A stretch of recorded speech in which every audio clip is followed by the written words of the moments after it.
Perempuan pukul 5 bangun. Bangun tak dan semayang pun, pergi masak. Pergi masak dapat 2 kali. Masak dapat pahala suami tadi.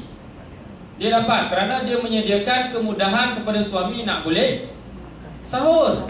Kalau isteri tak sediakan, pukul 4 dia bangun, mungkin dia dan semayang setengah jam je, lepas tu dia kena masak.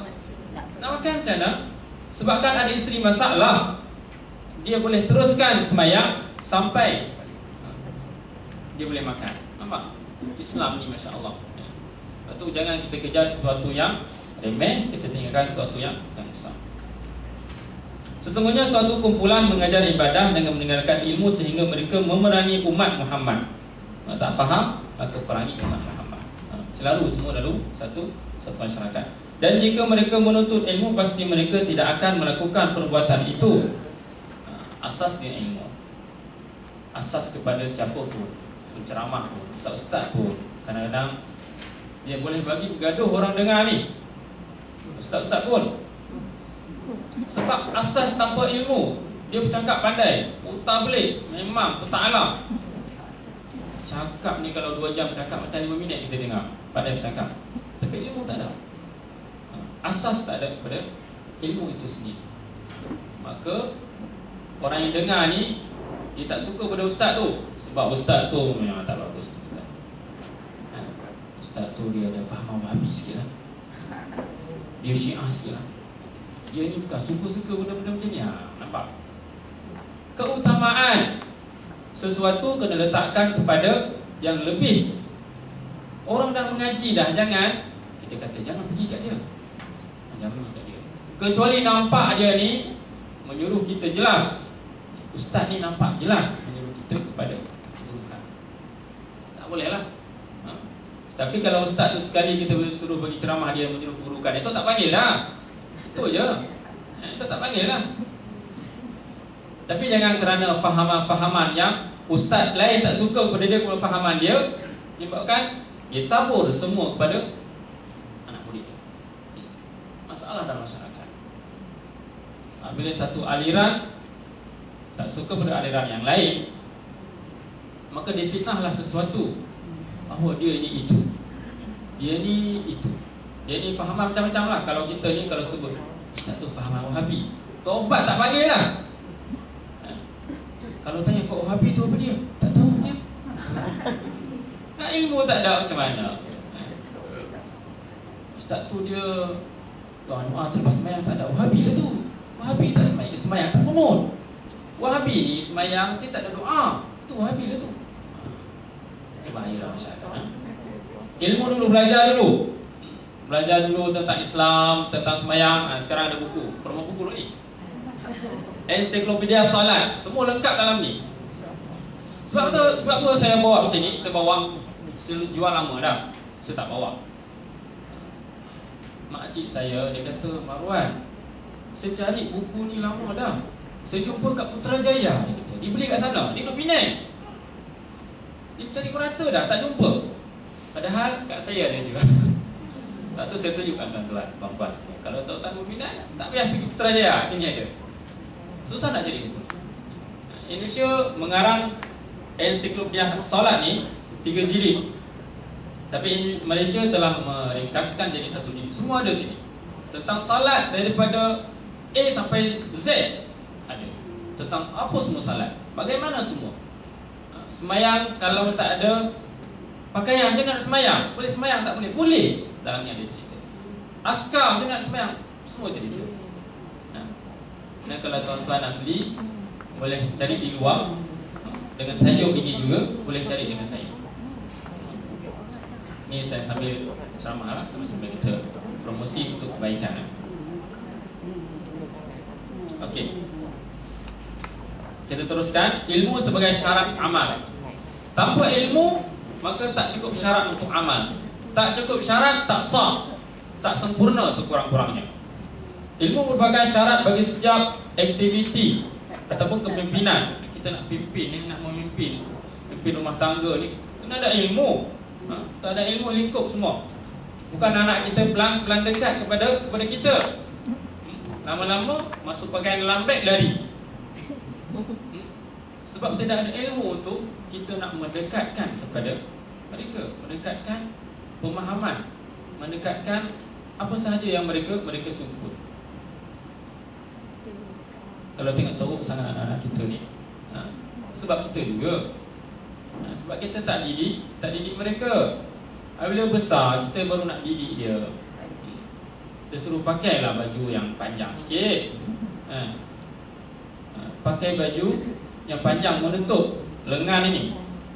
Dia pun pakai juga, tapi duk selak juga kan. Tak dengar, pakai t-shirt saja. Lama-lama kita tengok, kita pun malas nak tengok. Kalau kita strong sangat, lama-lama kita masuk buat gila. Ada seorang makcik masuk buat gila kerana anak dia tak pakai tudung. Dia dah insaf dah. Dia insaf, betul-betul insaf. Dia pun lebih kurang tu juga dulu. Bila dia insaf di ikut pengajian ini, anak dia tak mau pakai tudung, keluar malam dan sebagainya. Janda anak dia. Dia terpaksa masuk buat gila setahun. Setahun masuk buat gila. Kena current 5-6 kali baru. Kita pergi jumpa dia, cikgu kenal tak ni? Cikgu tu, cikgu kenal tak saya? Siapa dia? Dan duduk sebelah rumah dia je. Tak ingat tak? Sebab salah mendidik anak-anak, tanpa ilmu ni, semua tanpa ilmu. Sekarang buku-buku banyak. Macam mana nak mendidik anak daripada kecil? Baca buku. Nak baca buku. Saya nak mendidik anak saya pun baca buku juga. Macam mana anak ni kalau suka menipu? Macam mana anak ni kalau suka begini? Macam mana kalau anak suka begini? Sebab keahlian kita terbatas. Keahlian kita dah satu-satu bidang sahaja, tak mampu. Kena baca buku. Kalau salah memimpin, maka akan jadi mudarat itu lebih besar daripada manfaatnya.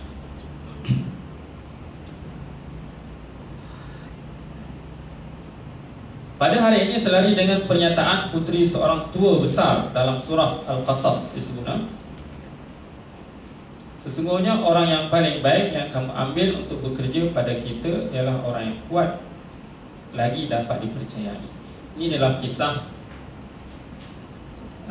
Nabi Yaqub dengan Musa. Nabi Yaqub dengan Musa. Kisah dia apabila Musa dihalau oleh tentera Fir'aun, dia lari ke satu tempat. Sampai situ tengok ada 2 orang perempuan yang sedang menimba air, mengambil air daripada perigi untuk diberikan kepada ternakan dia.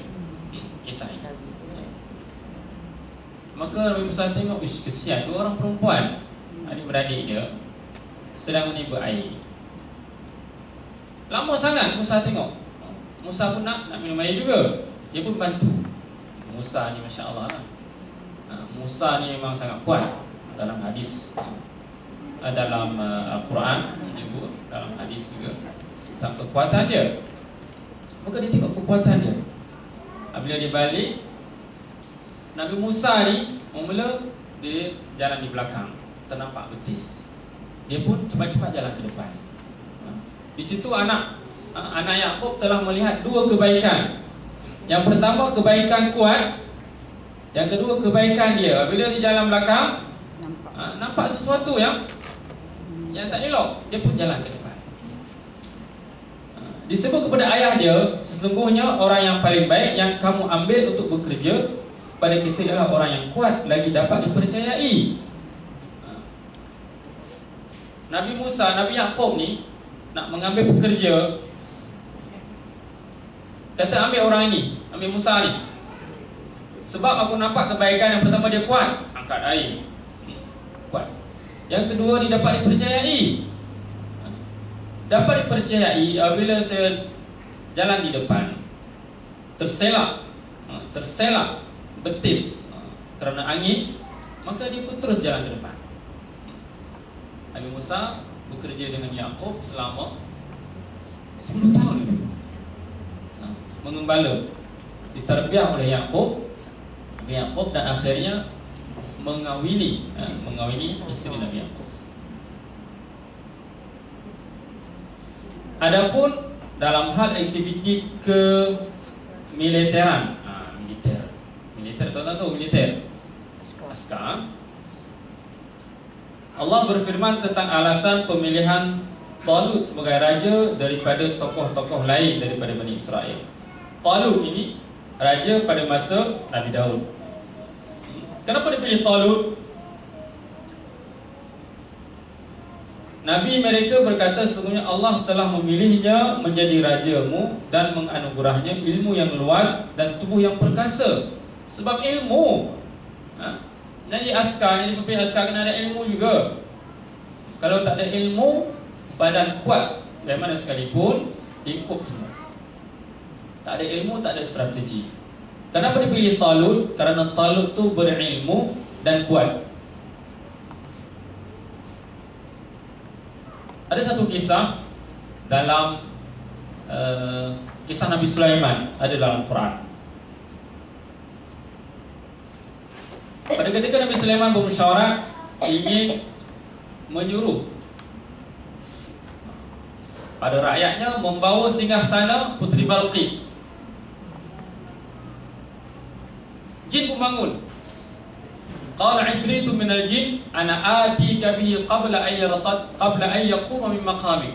Jin sebut, jin ifrit ni. Jin ifrit ni ketua jin. Satu kalau Tok Bomoh pindah satu-satu jin tak boleh lawan ifrit ni, dia kata. Memang ifrit tak boleh lawan. Ifrit kata, aku boleh bawa singgasana Balqis ini, kamu bangun sebelum kamu duduk. Cepatnya, cepat, cepat sangat. Memang sangat cepat.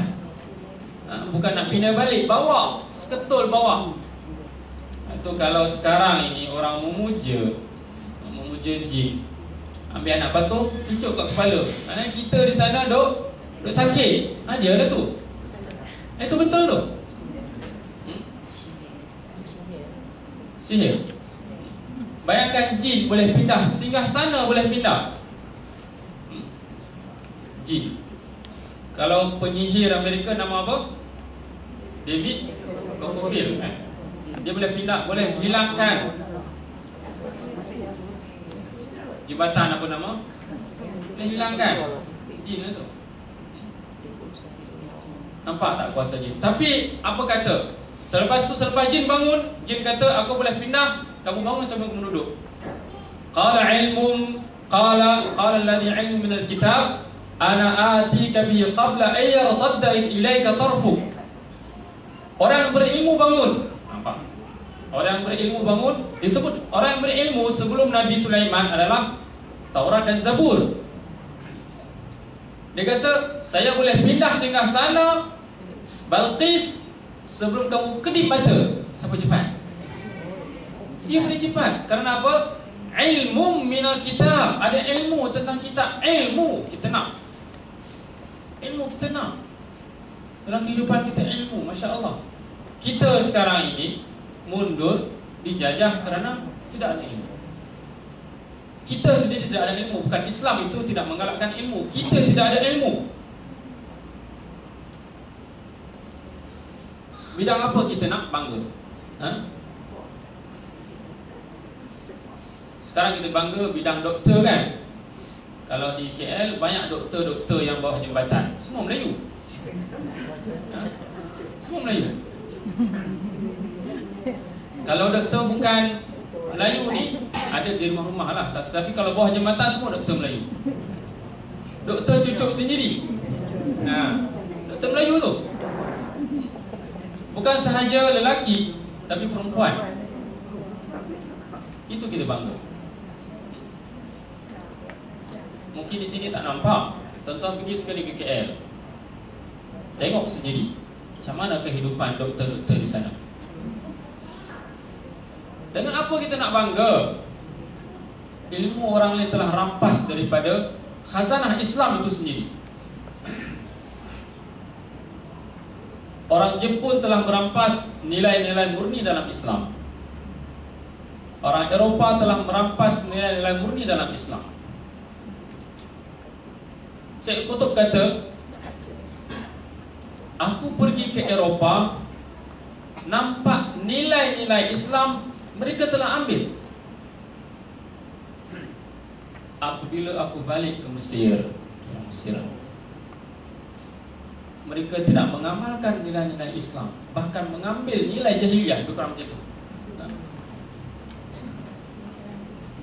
Di mana negara Islam kita labelkan negara kotor, negara miskin, negara rasuah, negara apa sahaja. Adakah Islam tidak memberi nilai-nilai yang baik? Dalam satu hadis disebut, jika kamu ada tanah, hendaklah kamu usaha. Jika kamu tak boleh usaha, kamu bagi orang lain usaha. Jika tak mau bagi orang lain usaha juga, maka kerajaan boleh ambil tindakan pada tanah tersebut.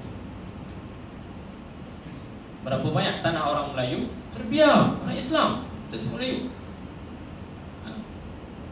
Tanah dalam sengketa, walaupun tak tulis di situ, kenapa tak dimajukan tanah ni? Tak selesai masalah lagi. Adik-beradik duk gaduh. Nak buat macam mana?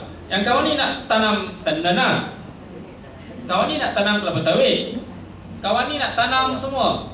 Tak jadi. Nak tanam apa? Tak tanam lah, biar hutan. Padahal dalam Islam, kalau kita tak usaha, bagi orang lain usaha. Tak juga, kerajaan boleh buat apa? Islam tu, itu nilai Islam tu. Kalaulah kita ikut nilai itu, tak ada tanah orang Islam walaupun sejengkal yang kosong, yang terbiar. Nilai ini telah diambil oleh orang bukan Islam. Orang bukan Islam, saya duduk di Cangkat sebelum ni, rumah mak mertua di situ.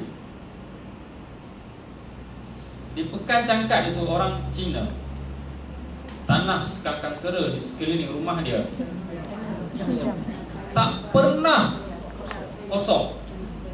Sepanjang tahun tiap-tiap hari keluarkan sayur. Orang-orang market, orang semua ambil sayur di situ, sehingga nama jalan tu Jalan Sayur. Anak dia sedang belajar di England, dia tanam sayur saja. Berapa besar tanah dia? Dan berapa besar tanah kita yang dalam sengketa tak tanam? Sayyidina Umar kata, kalau kamu tahu besok kamu nak mati, kalau kamu ada kesempatan, ambil benih cucuk kat tanah. Kalau kita dah tahu nak mati esok dah, ambil benih cucuk kat tanah. Kalau kamu tak dapat makan, orang akan makan. Kalau orang tak makan, burung akan makan, menjadi sedekah kepada kamu. Nampak? Itu nilai Islam. Tapi kita tak ambil nilai Islam. Berusaha lebih gigih, nilai Islam. Islam mendorong kita. Jepun tak ada nilai untuk usaha gigih. Nilai agama mereka tak ada agama pun. Siapa yang dorong mereka? Tak ada dorong. Tapi mereka sangat disiplin dalam bekerja, sehingga mereka maju. Mereka tak ambil nilai barat pun. Orang-orang ahli sains Jepun, mereka tak boleh bahasa Inggeris pun. Bukan seperti orang-orang Arab. Mereka berkata, kalau kita nak baju, kita kena ikut barat ni 100%. Kena ikut sampai berpakaian pun kena ikut, baru boleh jadi maju. Seolah-olah kalau kita pakai tudung, tak boleh jadi saintis, tak boleh maju. Kerana apa? Kerana kita meninggalkan ilmu. Itu syaratnya. Di samping itu, ilmu juga merupakan prasyarat, syarat bagi menegak hukum dari pembuat kebijakan. Pembuat hukum, apa sahaja hukum-hukum tentang keduniaan. Kalau pembuat hukum itu tak ada ilmu, celaru semua. Masyarakat semua celaru. Lagi-lagi yang membuat hukum tentang Islam. Dalam tradisi Islam klasik, seorang kadi harus memenuhi syarat seperti halnya syarat yang diharuskan bagi seorang khalifah. Qadi ini bukan qadi nikah kahwin. Qadi maksudnya qadi yang memberi pendapat, bukan qadi nikah kahwin. Qadi dalam kitab ini, yakni ia harus seorang mujtahid, tidak cukup seorang ulama yang taklid kepada ulama yang lain baru boleh jadi. Bukan taklid maksudnya bukan ikut pendapat satu belah pihak saja. Kena buka minda kita. Tak boleh ikut. Kita boleh amal apa sahaja yang kita nak dengan kita faham. Kita nak amal Syafi'i dengan kita faham hukum dia, boleh amal. Boleh amal, tidak ada masalah. Dan kita boleh belajar dan kena belajar mazhab yang lain ataupun pendapat yang lain untuk kita tahu. Sekurang-kurangnya kita tidak menyalahkan orang lain apabila berbuat sesuatu ibadah lain daripada yang kita buat. Sekurang-kurangnya ini buat ibadah tengok blend dari kita, salah dah. Ada satu tempat dia ajarkan murid dia takbiratul ihram, bukan Allahu Akbar kabira walhamdulillah, bukan itu, lain. Dia ajarkan macam sebutan dalam sembahyang jenazah. Macam sebutan. Saya tak ingat sebutan. Maka seorang ustaz ni dia telah dikafirkan kerana mengajar doa iftitah, doa sembahyang jenazah. Orang yang telah mengkafirkan ini tidak ada ilmu dalam hadis. Rasulullah biasa membaca 12 macam doa iftitah, 12 macam.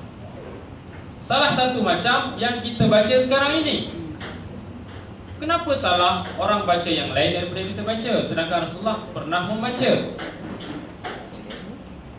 Permasalahan ini bukan sahaja pada doa iftitah, doa-doa lain pun sama, bacaan-bacaan lain pun sama. Tidak pernah menyalahkan sesuatu yang tidak sama dengan apa yang kita buat. Seorang qadhi mesti dia seorang ulama yang mujtahid. Maksudnya dia berijtihad dengan pendapat dia, dengan asas dia ada. Bukan dia bertaklid dengan apa yang ada. Kita berijtihad ni perlu ilmu. Kita nak bahas ilmu tentang ijtihad ni besar, luas. Tapi kalau kita tidak boleh berijtihad, kita taklid, kita ikut pendapat satu ulama dengan kita faham, bagus. Kita ikut pendapat Syafi'i dengan kita faham apa kaedah yang disebut. Kita ikut pendapat seseorang imam yang lain dengan kaedah apa yang disebut.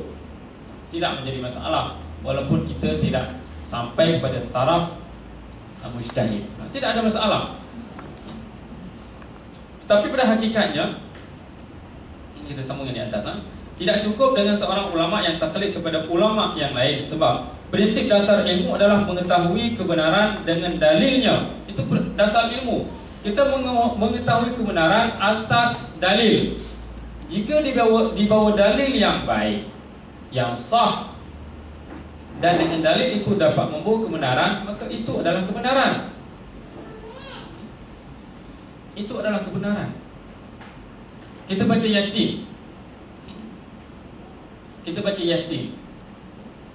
Kita baca Yasin biasa dekat orang yang dah mati. Tapi dalam hadis menyebut baca Yasin pada orang nak mati supaya dapat keberkatan dan sakinah kepadanya.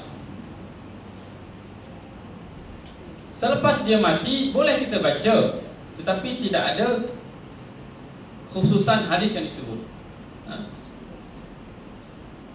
Kita baca surah Yasin pada malam Jumaat.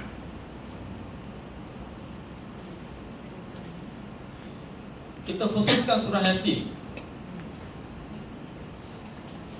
kerana Yasin itu qalbul Quran. Dan di bawah hadis tentang hadis Yasin qalbul Quran. Hadis tentang Yasin qalbul Quran, kalau kita selidik, dia melalui sanad yang lemah. Sanad yang lemah. ilmu hadis mengatakan bahawa jika sesuatu amalan itu tentang fadail, tentang kelebihan,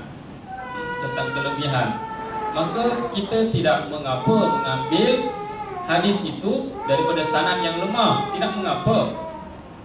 Tetapi tidak boleh jadikan hujah, bahawa Yasin itu qalbul Quran.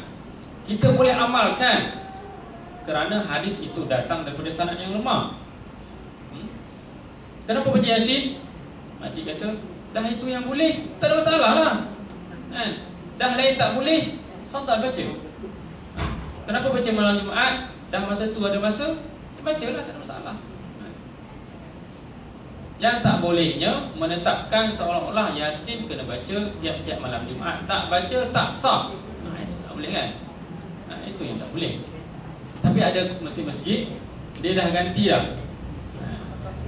Minggu ni kita baca Yasin, minggu depan kita baca surah lain. Ataupun minggu ni kita baca Yasin, minggu depan kita buat kuliah tentang tafsir Yasin. Kita baca Yasin 50 tahun dah, tapi tak faham apa maksud dalam Yasin, tafsir tentang Yasin itu sendiri.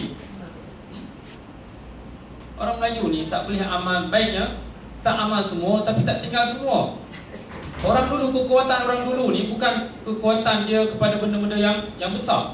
Dia amalkan 3 kul dalam kehidupan dia, 3 kul sahaja, tapi dia membawa kekuatan dalam diri dia. Kalau jin tengok takut.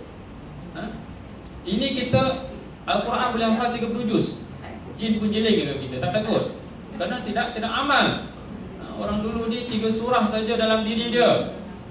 Baca, kalau Tok Imam baca tu je, ataupun 10 surah, tapi amal. Sehari 100 kali baca yang tu, menjadi malakah darah daging dia. Maka jin kata, ini bukan dia ni, ini tak boleh lawan orang ni. Sebab surah Al-Alaq, An-Nas ni kalau kita amalkan ni, jin ni kalau tengok dari jauh, bau kita pun dah takut dah lari dah. Kekuatan dia. Tetapi pada hakikatnya ada di atas kita habisnya. Sebab prinsip dasar ilmu adalah mengetahui kebenaran dengan dalilnya, bukan kesesuaian dengan sifulan atau sifulan, bukan sesuaian dengan sesuatu. Adapun orang yang masih mengikuti pendapat orang lain tanpa dalil, atau ia mempunyai dalil sendiri yang tidak kuat, maka orang seperti ini belumlah dianggap ilmu.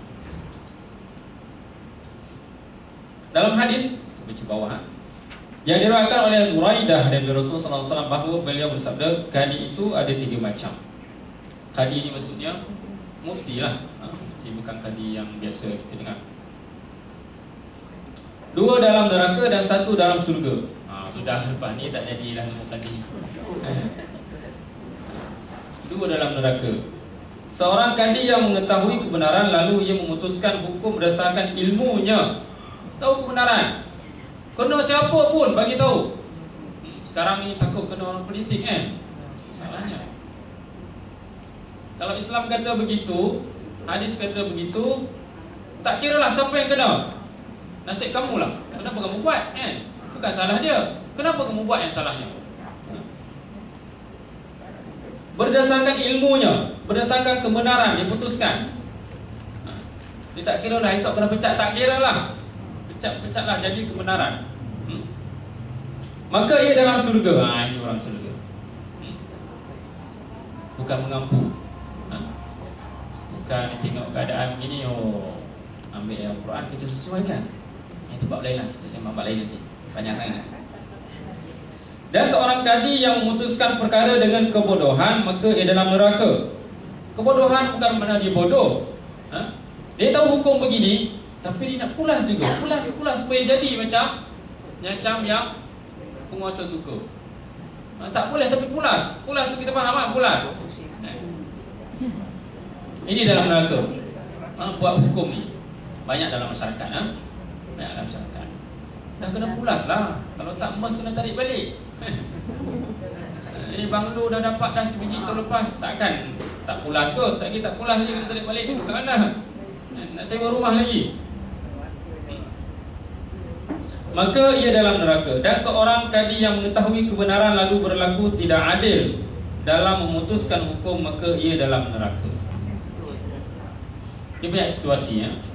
Ada satu kisah saya nak sebut. Kisah seorang sakit minta pendapat daripada sahabat. Dia sakit, dia junub. Dia kata boleh tak mandi? Sahabat kata mana boleh, kena mandilah, dah junub. Lepas dia mandi, dia mati. Dia kata dia sakit, dia junub. Pada masa itu musim dingin, sejuk. Rasulullah kata kamu telah membunuh dia. Sahabat kata kat sahabat, kamu telah membunuh dia.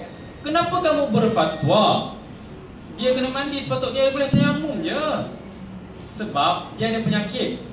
Kalau dia mandi sejuk, mati. Nampak tak? Walaupun ada ilmu, tapi kondisi keadaan orang itu kena tahu juga. Kita tengok kawan tu dah sakit dah, kena simai dah kaki, kena simai dah, kena angkat dah kaki. Nak semayang ni macam mana? Itu buka. Buka simai. Ambil semayang macam mana? Tak boleh, tak payah. Kawan ni junub, dia nak semayang. Kalau dia mandi, mudarat pada dia. Tayamum je lah. Dia mandi juga sebab pendapat mengatakan dia kena mandi, dia pun mati. Dia jadi hukum kepada kita. Kalau kita nak pergi Mekah ni, tak payah bawa tanah sini. Saya sedih tuan-tuan bila dengar manasik haji ni, Masya Allah.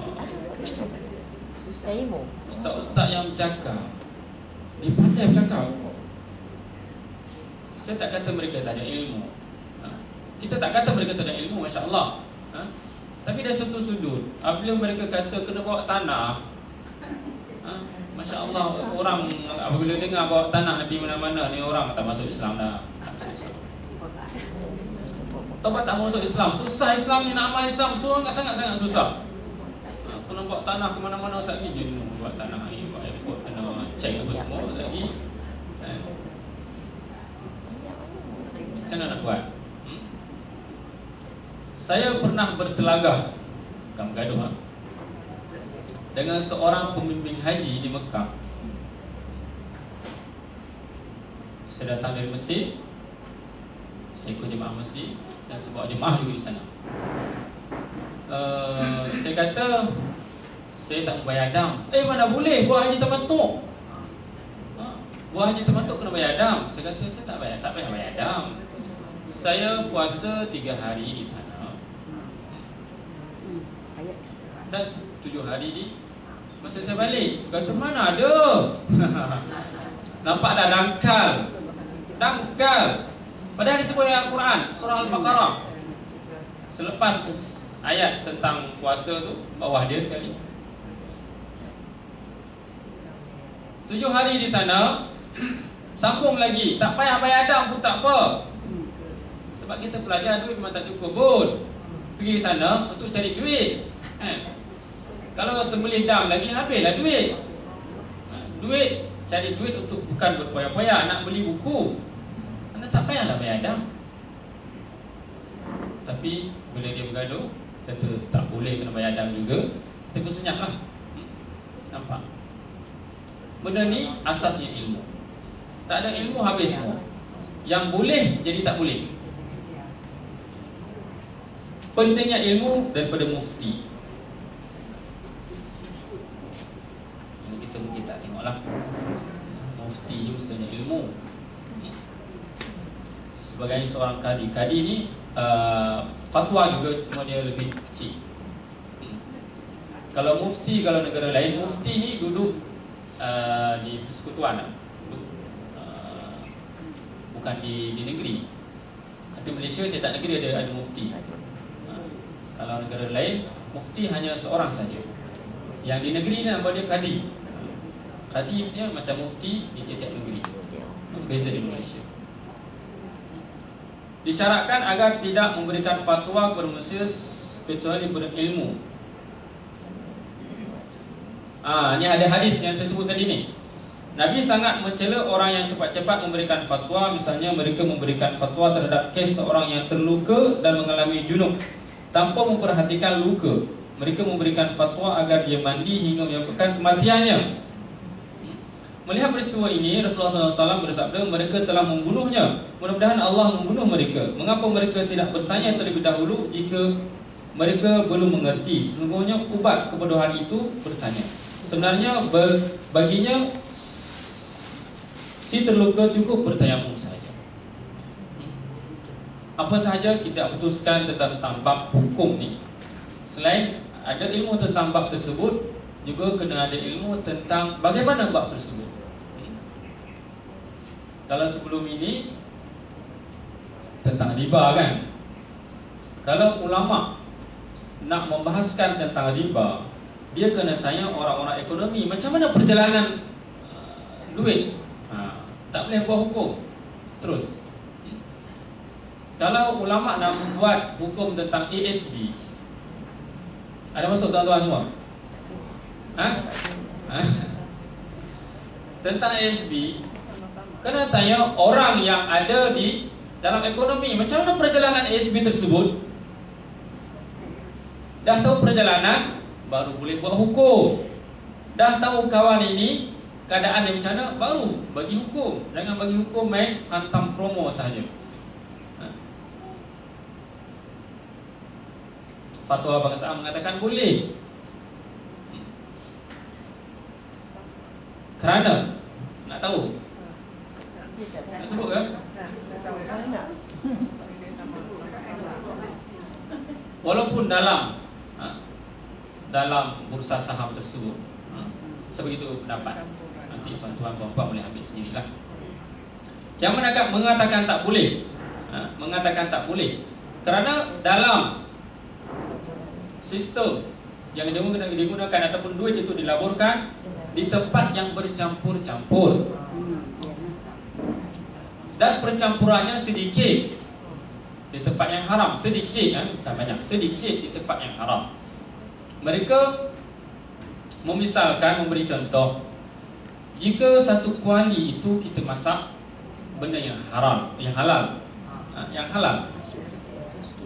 sedikit jatuh bangkai, maka benda yang halal tersebut semua jadi haram. Tapi tuan-tuan jangan putusan dulu, saya tak bagi lagi pendapat kedua. Jangan buat putusan dulu. Jatuh sedikit, maka dia jadi haram. Duit ini dilabur di tempat yang halal, sedikit sahaja dilabur tempat yang haram, diumumkan keputusan dia haram. Itu alasanlah, sebagai ringkas saja. Pendapat mengatakan boleh kerana dia adalah maslahat kepada umat Islam. Nampak? Kita dalam belajar ni ada maslahat ni. Kenapa kita dibolehkan? Yang pertama, mereka merat ataupun menjawab soalan ataupun misal yang mereka pendapat pertama berikan.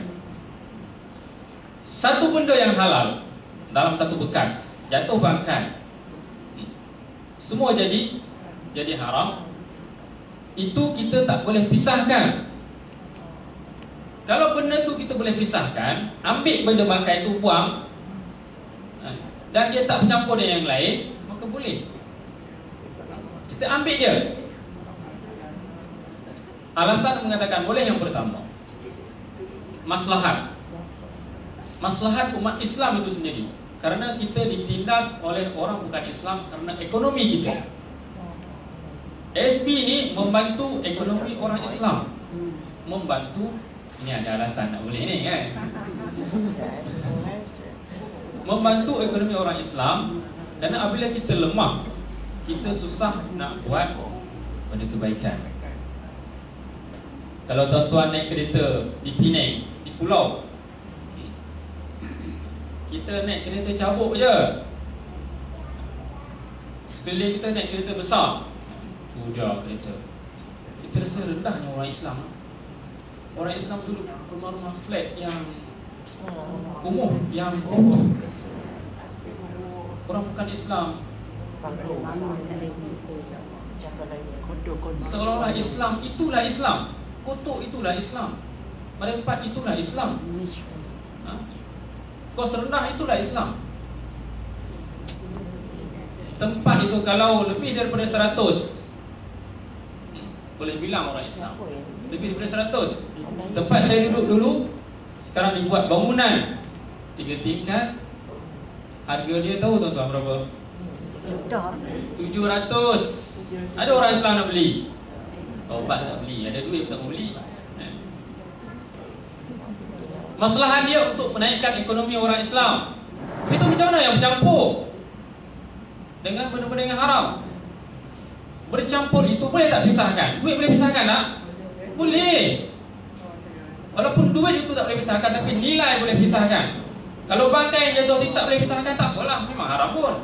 Tapi duit nilai boleh pisahkan tak? Boleh. Kita pisahkan. Kalau dapat keuntungan 100, ini percampuran mungkin dalam 30%.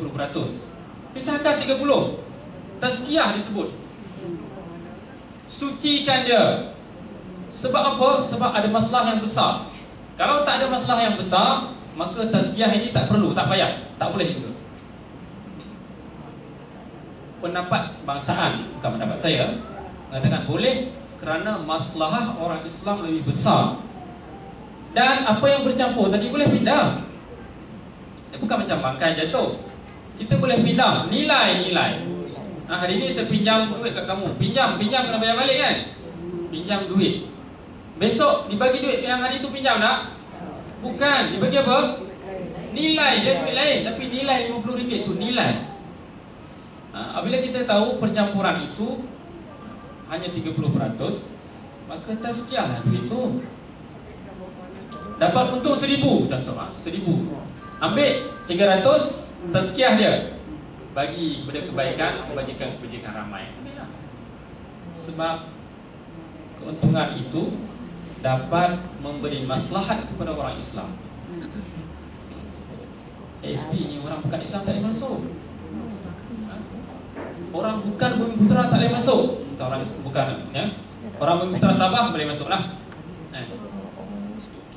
Orang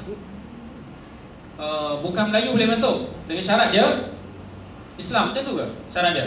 Ke macam mana? BS apa? DSP. Bumiputera itu Bumiputera. Mungkinlah. Kemaslahatan. Boleh macam tu? Pani kalau kemaslahatan lebih besar boleh masuklah. Kalau rasa duit banyak bukan kemaslahatan, tak payah masuklah. Sebab dia ada percampuran. Sebab dia ada percampuran. Kita rasa duit banyak dah. Sebab benda tu ada percampuran dan kemaslahatan kita pun dah ada dah, tak payah masuk. Tapi kalau kemaslahatan kita nak ambil dan percampuran itu kita boleh, dengan syarat percampuran itu kita boleh pisahkan. Jangan dapat 1,000 sayang nak bagi 300 tazkiyah, dia tak boleh. 300 tu kita nak bagi kat siapa? Orang ramai. Keperluan umum. Macam mana Ustaz kita nak tahu benda tu yang tak elok ni? Kita tak tahu. Al-Fatwa telah memberitahu bahawa ada percampuran di bursa saham, ada percampuran dengan kadar yang kecil. Peratus dia kita boleh bulatkan lah. Kadar yang kecil tu kita boleh bulatkan. Mungkin 30% ataupun 25% ataupun 20%. Kita bulatkan sendiri. Kita dah keluarkan yang mana tak kena zakat. Kita nak Zakat asing. mana tak keluarkan dulu katalah 30%. Kita keluarkan, kita tazkiyah dulu baru kita bagi zakat. Kita tazkiyah dia dulu baru kita bagi zakat. Sebab mereka tak bagi zakat, kecuali bank rakyat saja bagi zakat. Yang dapat bank rakyat nak bagi kepada umum, bagi kepada siapa? Bagi orang susah. keperluan umum, bukan keperluan peribadi ya. Mungkin bab lain mungkin Ustaz boleh terangkan lebih jelas. Itu masalah lain sebab dia perlu pada soalan kan. Macam mana? Kita teruskan? Ataupun selepas ni boleh tanya. Pentingnya mufti ya.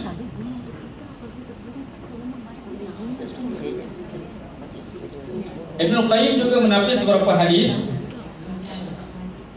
Sebelah.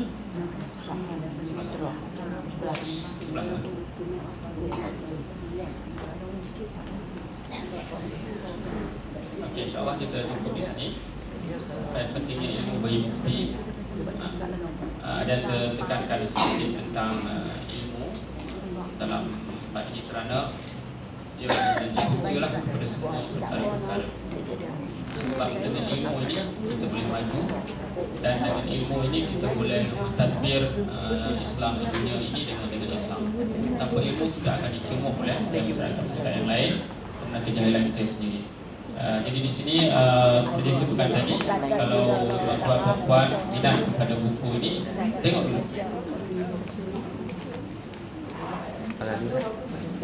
Harga kalau di luar dalam 100 lebih, di sini saya jual dalam 95 lah. 95. Dia agak mahal kerana kulit tebal dan tulisan dia agak elok, dan kertas dia agak bagus lah. Dan dia cetakan Malaysia. Cetakan Malaysia agak mahal sedikit daripada cetakan Indonesia. Jadi buku ini boleh jadi khazanah di rumah kita. Bukan saja kita boleh baca, anak-anak kita juga. Kalau dibandingkan dengan harga dia, tiga kali pergi bersama malam je. Tapi 7 keturunan boleh baca. 7 keturunan boleh baca. Sebab dia kulit keras. Dan semua ramuan ada. Kita nak apa? Semua ramuan ada dalam kehidupan kita. Kita nak apa saja ibadah kita ni, tidak ada alasan kita nak tinggalkan solat. Itu maksudnya. Dicerita dalam ini, kalau kita tak ada baju, tak ada pakaian pun boleh kena solat juga. Kalau ramai pun kena solat. Macam mana ramai yang sembahyang ni tak ada baju semua? Semua pandang ke atas pejam mata. Biasa dengar? Ada dalam Allah Ta'ala a'lam. Jadi itu saja. Aku qali hadza astaghfirullahal azim wa lakum wa lisairil muslimin wal muslimat wal mu'minin wal mu'minat fastaghfiruhu innahu huwal ghafurur rahim. A'udzu billahi minasyaitonir rajim. Bismillahirrahmanirrahim. Alhamdulillahirabbil alamin. Wassalatu wassalamu ala asyrafil anbiya'i was mursalin wa ala alihi washabbihi ajma'in. اللهم إنا نستحفظك ونستودعك أدياننا وإيماننا وأنفسنا وأهلنا وأولادنا وكل شيء أعطيتنا. اللهم أجملنا بالصحة والعافية والسلامة والسعادة وحقنا بالتقوى والاستقامة، وأعذنا من موجبات الندامة في الحال والمآل إنك مجيب الدعوات. اللهم اجعل جمعنا هذا جمعا مرحوما وتفرقنا بعده تفرقا معصوما. اللهم زدنا علما وارزقنا فهما. صلى الله على محمد النبي وعلى آله وصحبه وسلم. والحمد لله رب العالمين.